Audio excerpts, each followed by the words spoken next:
My thesis is Ben Bernanke is Mr. Potter. There's an emergency, and he's paying cash. He'll help bail you out. The old building and loan. So how low can your dollar go? Well, in the last 8 years, your dollar has lost 21.4%. It's now worth 79 cents. Not a dollar, 79 cents. Let me explain it this way. If you wanted to have retirement and all you had in the whole world was $10,000, you had $10,000 and you had it sitting in an 8-year period, you had it sitting in the bank. Because they're inflating our money, they have just taken this much away from you. Stolen. It's gone. You now have $8,000.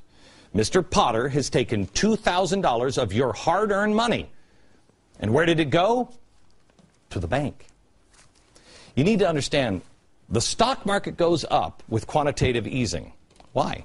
They're playing with your money by making it cheaper. They are playing with your money. They also want to do this not only to get rich themselves, but also to keep the market up. Because if people realize the stock market is at 5,000, the jig is up. They'll start to say, whoa, whoa, what are you guys doing over here? But that's a stupid sign for all of us that things are good. And if you freak out, then what do? Then you figure this one out.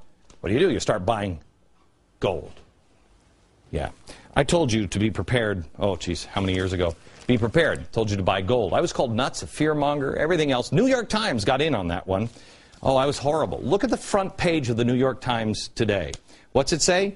Prices surge as investors rush to safety of gold. Now it's safety. George Soros earlier this year dramatically upped his investment in gold, despite calling it the ultimate bubble just weeks earlier. He says it's a bubble, and then he goes and buys it. And he's not buying paper. The University of Texas just bought $1 billion in physical gold. They want the tangible gold. Why? Because they fear a shortage. Because just like this, okay, this is only worth what we print on here. This is worthless. Paper is worthless. At the end of this game, this is all you have left is just worthless paper. If you read history, you know that. By the way, you might be interested. Do you know who the biggest holder of gold is in the world?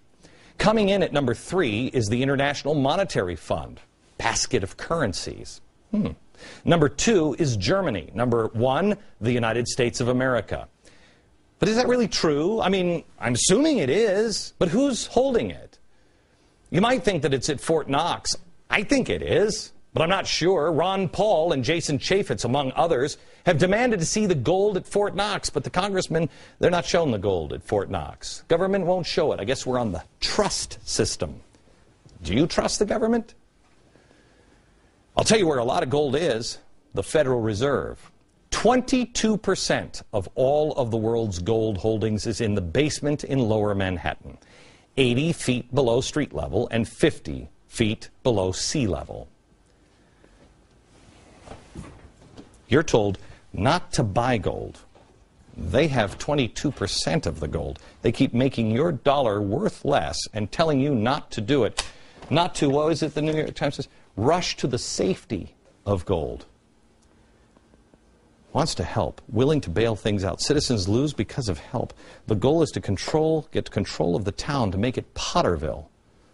I would wonder what the Fed's goal is. I mean, I'm sure it has something to do, it's benevolent, I'm sure it probably has a lot to do with the golden rule. You know, he who has the gold wins.